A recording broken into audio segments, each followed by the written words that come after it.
Okay, as Sean has said, we've been doing this piece of work looking at Town Centre Regeneration, myself, Matt and Mallory. What I've got is a very short presentation, which I'm going to run through at a fair pace because I'm conscious I've only got 10 minutes, just to contextualise who we are and what we do.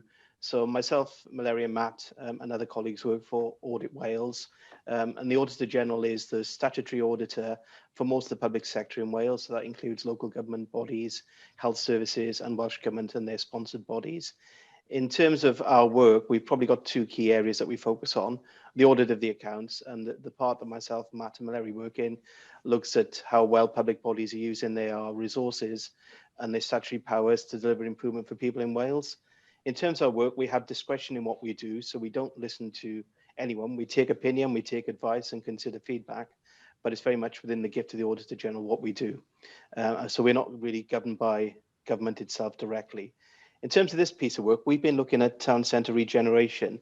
And what I've got before you is just some quick initial findings from the research we've undertaken. I think as a starting point, one of the things that I'd like to emphasise is that we need to think of Wales not just as independent small towns that sort of stand alone. We're very much a country of interdependent towns, and geography and affluence does play a great line in how towns develop over time, how well they prosper at this time and their prospects for prospering in the future. And when you look at this particular map, which is taken from the Institute of Welsh Affairs, Understanding Welsh Places, it clearly shows that we do have quite dominant centres, particularly in South East Wales, where there are a lot of small towns congregated in a number of local authority areas, and similarly across the North Wales coastal strip that runs from the English border through to Ynys Môn. What it does show as well is that whilst these towns are interdependent, that they link together and have some dependency between them, they're not always well connected or interconnected. Infrastructure in Wales is a big challenge, and that's one of the issues that can lead to a town prospering or not. And finally, the point that we would draw on this is that you need to think of towns in terms of urban and planning policy decisions. A lot of what we have in our towns now reflects changes and decisions taken by local authorities primarily in how they foresaw the development of their towns. This is just a quick graph showing that interconnectedness, drawing on one example. So this is Rheolwr Canol Trefi in southeast Wales, and you can see that the area itself has a population of around 1.8 million, 180,000, 200,000 people. It's got two main towns, Pontypridd and Aberdare. They're in the blue circles. These are about 12.5 miles apart, but it's also got another 19 areas with around 2,000 or more people living in these communities. So as an area, it's got quite a large number of smaller towns that are well interconnected.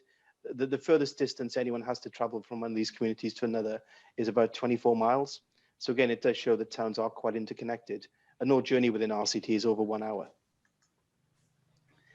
In terms of the changing pattern of towns, what towns looks like, what we've seen through our research is that there has been quite dramatic change steadily in the start of the 19th century, 20th century, but then progressively becoming far quicker with some policy choices that local authorities have taken. So you can see this is just an example of the historic growth of retail in Merthyr and how that's changed the town centre itself. You had the original heart of the town when it was one of the largest towns in Wales, built around the sort of coal industry. In the 1900s, it progressively changed through the 1950s. But from 1980 onwards, it's had some accelerated choices with growth and development of a new retail centre, St Tydfil's, near the town centre. Then the sort of further growth of an external or on the outskirts of the town retail park, and more recently Rheolwr Mills in 2016. Geographically, when you look at it, you can see on this map that the historic town centre is in the blue ellipse on the right hand of your screen. The sort of 1980s development and the further development of Beacon's Place sort of attaches itself to the bottom end of this. But the more recent developments very much around servicing the better infrastructure with closer roads that draw you into the retail park in Cyfarthfa and Rheolwr Mills. And these choices do have an impact on the town itself. The other thing that's quite critical to a town thriving and surviving is whether it's able to sustain and maintain its essential anchor services. And there's sort of 5 things that have come out through our research which are pretty critical to towns making a prosperous future. If you've got a bank or a building society, whether you have a post office, access to a GP surgery and pharmacy, these are seen as essential services that people need on a daily basis to be able to use that town to its full extent. And we also know that the loss of one of these buildings or one of these institutions can really affect the retail trade within a town. Research produced by the House of Commons research team last year showed that the loss of a bank can result in retailers losing around 20% of their profit for the year. So these are really important facilities to have locally. But we also know in the last 10 years, things have changed dramatically with large reductions, particularly in banks and to a lesser extent in building societies and post offices. One of the other issues which is really impacting on towns is the growth in online sales. This graph is taken from the Office of National Statistics and shows the change in online sales since 2013. As you can see, there's been a steady growth through most of the last 10 years. However, when the pandemic hit, where the red line comes into play, you can see that online sales jump massively. So there is a real increase in use of people purchasing online. But one of the big challenges for Wales is that we still have some of the poorest connectivity in the UK. The UK average for people accessing the internet is around 8%. You can see most of the areas in Wales from the ONS classification have poorer access, particularly in Powys and some of the Central Valley areas. So we know that online does present a challenge to town centres, but it's still an issue of connectivity for some communities. And then the final one just to draw out is that we have to recognise that Cardiff has a similar role in Wales to London in England. Roughly 50% of the larger towns and most of those areas with more than 2,000 people living within them is within 1 hour of Cardiff. So Cardiff is quite an important city within Wales, but it does have an impact on the outlying areas. And then we've had the pandemic. So we've undertaken some research to understand some of the challenges and just a quick run through. What we found is that businesses during the pandemic have adapted pretty well. Most have diversified their offer and moved online. Quite a few have offered alternatives with home delivery and takeaway services or developed mobile and pop-up services. Some have actually converted premises to find alternative use. And importantly, most businesses were able to access and use the Welsh Government monies that were available to help them sustain themselves through the pandemic. Some issues of concern have come through in terms of how they've seen the support that's been provided. Businesses naturally find some of the red tape and bureaucracy quite challenging to deal with. I think we would say that local authorities are really challenged to set up systems to administer the grant. So it's not to be unexpected with a few teething problems, but overall it's worked pretty well. With regards to COVID safety measures, our feedback from citizens and business would suggest that there's been some really positive experiences and some areas where it's not worked particularly well. However, one big risk that businesses particularly see is the loss of Welsh Government support. One interesting finding we've got is that most people are confident, including businesses, that things will return to as they used to be, and that when we get out of the pandemic, you'll see the town centres being used in much as they were before. In terms of Welsh Government's role, we think they've done a pretty good job. They've invested or levered in £900 million or so since 2014, and that's had a major impact on helping town centres benefit. They've used different funding streams to prioritise different areas of activity. Much of the work is looking at regeneration of buildings and improving the quality of the existing estate within town centres.